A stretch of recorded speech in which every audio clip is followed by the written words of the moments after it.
Howdy y'all, welcome back to Camshack Productions. Today I want to talk about some of the things that I think a lot of people waste their money on when it comes to camping gear. Things that you do not have to purchase. And I want to be very honest, everything that I'm talking about in this video I personally own. I am not sponsored by anyone, and I'm not throwing shade on any of the brands out there. I'm just sharing my opinion and expressing what I think is a waste of money as far as I'm concerned. And let's dive right into it. Jetboil. This thing is a scam as far as I'm concerned. And yes, I own two of them. I have owned Jetboils for quite a while.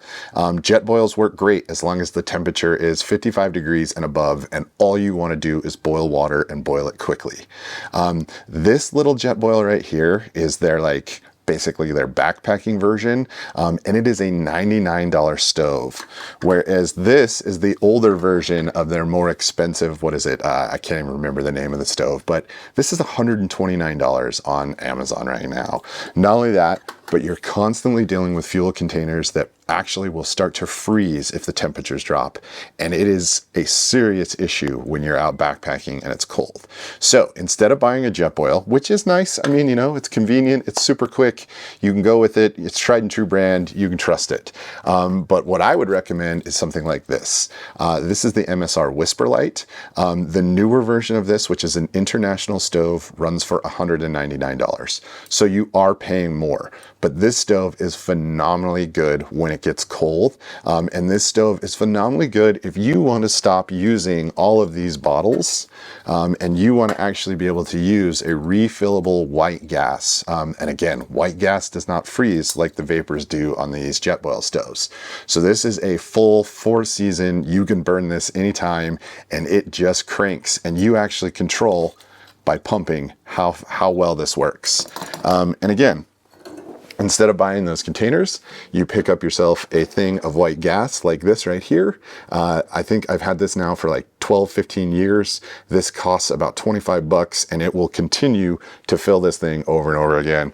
And you never have to do the, I wonder how much fuel I have. And you know, you can pick up your own pot. There's a ton of different options out there. There's a lot of really cool titanium stuff that's coming way cheaper than it used to.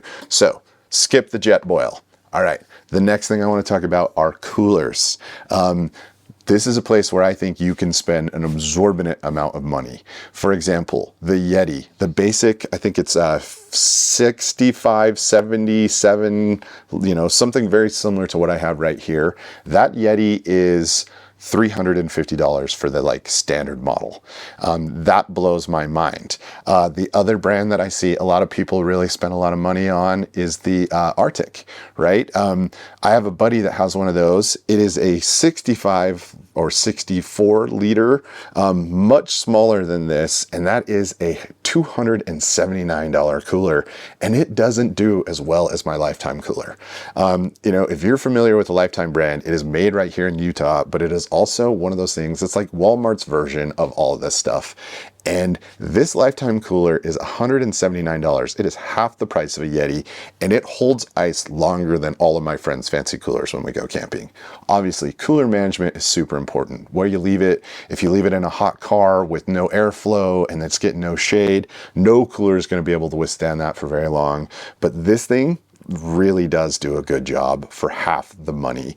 And it's actually a little bigger than both of those coolers. So I don't know. I think, you know, if you look at the sidewall and the insulation on this thing, it is well worth it. All right. The last thing I want to talk about is camp kitchen stuff. I went onto Amazon to look at kitchen organizers, and they have something that basically looks just like my DOP kit here that I found, and it was brand new, and I did not spend more than $6 on this DOP kit. A lot of them people just give you, right? But it was a $55 kit that basically does the exact same thing as this. DOP kits are really great, and you can get them on Amazon, Walmart, Target, you know, your big box stores for like 15, 16 bucks. Instead of spending $55, you can pick up one of these, which are great because DOP kits also all have a hook that you can hang these things so that when you want to hang it up on your picnic table or your car or whatever it might be, you can just hang your DOP kit. And if you don't want to go with something massive like that, you know, I mean, I think this thing was like $12. But you know, it's a different size, it's a different shape, it can hold all of your knives, forks, utensils, all the things that kind of roll around in our bin and make you crazy. So don't spend a lot of money on camp kitchen stuff. Think different. It doesn't need to be name brand for it to be awesome. You can use a lot of household stuff. You can actually use a lot of kitchen stuff and just put it right inside your camp bin. But you know, these are a few tips that I have for you. Stop wasting your money on a lot of this stuff. It is definitely not worth it. Just so y'all know, coming up in a future video, it's getting close to wintertime, and I want to actually do an in-depth dive on some tricks and tips that I have to help you utilize your stove better in the wintertime. And these are simple things that you can do, from picking up the right stove like this, all the way to utilizing your green propane bottles in your like Coleman camp stove, ways that you can be more efficient, and things that you can do, super simple tricks that will make your stove actually work in winter instead of getting that sputtering, you know, frozen bottle kind of thing, which is the reason I don't love Jetboil. So that is coming up here, y'all. I also have some really good ideas, and I'm stoked to be back. Hopefully things are slowing down with my business. I mean, it's great for me personally, but man, it has been crazy. I have been making a ton of videos for people lately, and it's been really fun, but I'm ready to go camping. So y'all, I really appreciate you getting to this point. Please leave a like if you thought these were good tips. If you have a suggestion, if there's something that I missed that you think, man, people spend way too much money on, you know, let me know in the comments. Save your money for the important stuff like your tent, your sleeping bag, the things that will keep you alive. Utilize some of the cheaper stuff for the things that make you convenient, if you know what I mean. Please go down, hit that like button. If you're feeling super generous, subscribe. Otherwise, I will see you all in the next video. All right, be well, my friends.